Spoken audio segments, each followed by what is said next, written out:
Would you make a speech? What? First of all, people wouldn't ask him to make a speech because it never worked out well, right? Could never find the exits. You finish, look, stare here, stare there, stare here. You could jump off the front if you had to. No matter what he did, he got himself into trouble. So basically, they didn't ask him to, but if he did, it wouldn't be good. But it's good with me because, you know, we have so much ammunition. We have ammunition. The problem is the fake news.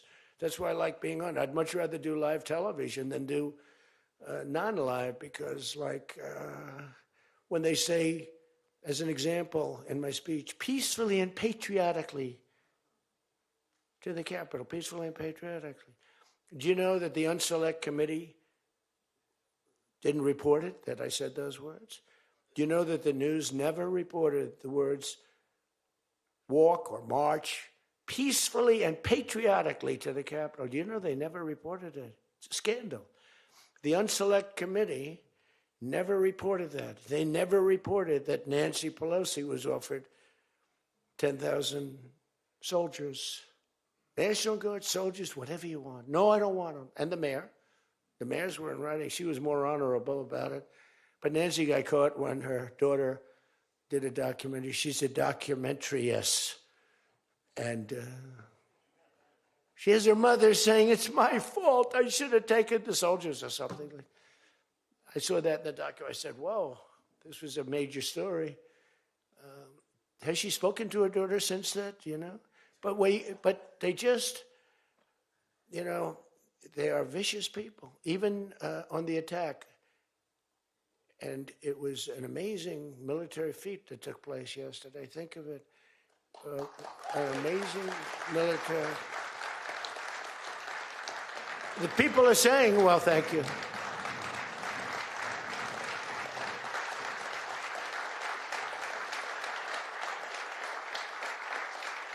You know, people are saying it goes down with one of the most incredible. It was so complex. 152 airplanes, many. Talk about boots on the ground. We had a lot of boots on the ground. But it was amazing. And think of it, nobody was killed. And on the other side, a lot of people were killed. Unfortunately, I say that, soldiers. Cubans, mostly Cubans, but many killed. And they knew we were coming, and they were protected, and our guys weren't. You know, our guys are jumping out of helicopters, and you're not protected, and they were. But it was so brilliant. The electricity for almost the entire country was, boom, turned off. That's when they knew there was a problem. There was no electricity. Caracas, there's no electricity. It's not the only people with lights were the people that had candles. It was just off. So we sort of got them a little by surprise, but it was brilliant tactically. It was an incredible thing. But I watched where Schumer, he's such a bad guy. I mean, I've known the guy for a long time, and he's such a bad guy. You know, at some point they should say, you know, you did a great job. Thank you. Congratulations. Wouldn't it be good? I would say that if they did a good job. Their philosophies are so different, but if they did a good job, I'd be happy for the country. They've been after this guy for years and years and years. And, you know, he's a violent guy. He gets up there and he tries to imitate my dance a little bit. But he's a violent guy, and he's killed millions of people. He's tortured. They have a torture chamber in the middle of Caracas that they're closing up. But he's tortured people, and now what they do, the radical left, they actually have people, and it's hard to get them. They're all paid people. Most of these people are paid.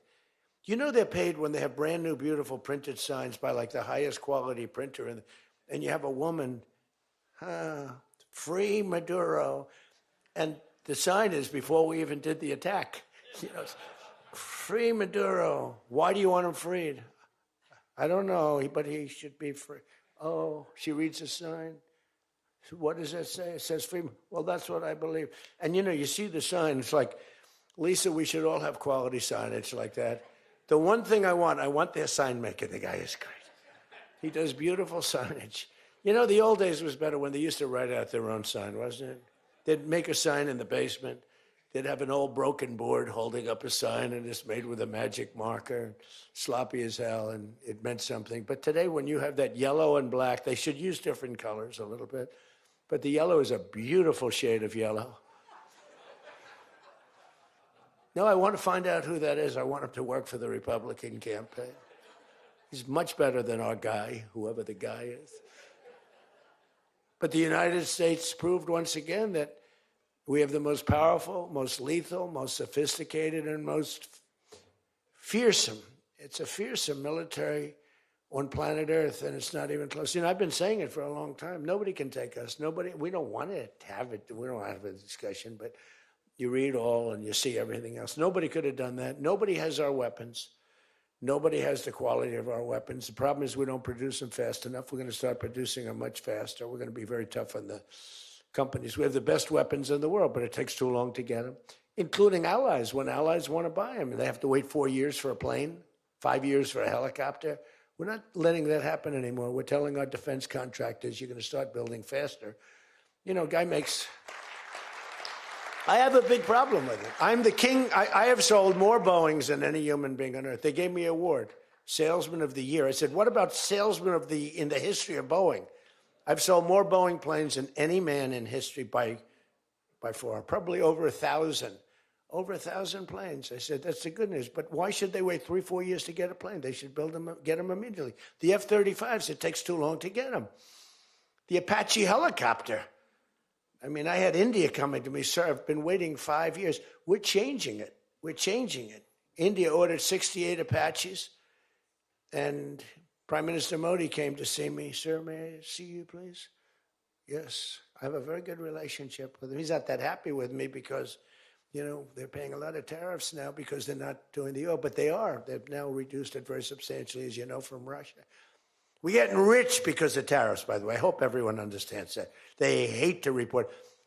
We're going to have over $650 billion poured into our country or coming in shortly because of tariffs. You know, they're finding all of these pockets of money. A couple of weeks ago, sir, we're off by $39 billion. Oh, is that good or bad? Meaning, do we have it or are we short of it? Sir, it's $39 billion that we can't account for. That means we have an extra 39. Yes, sir. I said, well, what are you saying? We just don't know where it came from. I said, check the tariff shelf. Sir, that tariff doesn't start until September. He said, no. It started about a month and a half ago. Check it. Comes back 25 minutes later. Sir, you were right. It came from tariffs.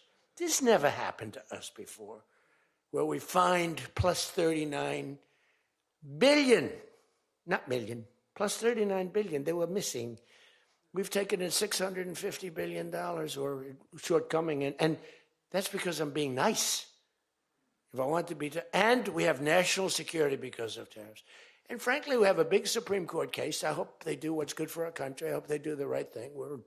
The president has to be able to wheel and deal with tariffs. Now, if you have the right president, it's good. You have the wrong president, you know, if you have the wrong president, nothing's good. Tariffs are the least of your problems. We found that out for 4 years. We had the worst president, did the worst job. They had the worst policy. We have to even run against these people. Now, I won't say cancel the election. They should cancel the election because the fake news will say, he wants the elections canceled. He's a dictator. They always call me a dictator. Nobody's worse than Obama and the people that surrounded Biden. Not Biden. I don't think it was Biden. He didn't know what the hell was going on, okay? The election was rigged. He had no idea what happened. He still doesn't. The Autopen. And by the way, you ought to make a big deal out of the Autopen. The Autopen was your president because most of the things were signed by Autopen. And you're not allowed to do that. I signed very little. Now I just sign everything because it's just so crazy. But, you know, like I had the other day, we elevated a general to 4 stars. I think you should sign that. You know, that's a big deal. A general did a great job, was elevated to 4 stars. And I had the general in, and I signed it in front of him, held it up. You know, you got to sign that. You can't give it to an Autopen. And you can always tell an Autopen. One thing, it has 2 little tiny dots. You know that? 2 little dots. You know what that's from? 2 pins. They go bing, bing. They're wonderful things, but you got to sign it. And the law is you have to sign it. If somebody's, telling the Autopen person, he has to be authorized by the President of the United States. Well, he wasn't. The guy barely knew the President. How many times did you speak to the President, right? He said 2. And they just spoke about the weather. It was like this. But he was never authorized to sign. And I think 95% of the things were signed by Autopen. You can tell because the Autopen is a nice, clean signature, and his signature is a mess. The only thing he signed.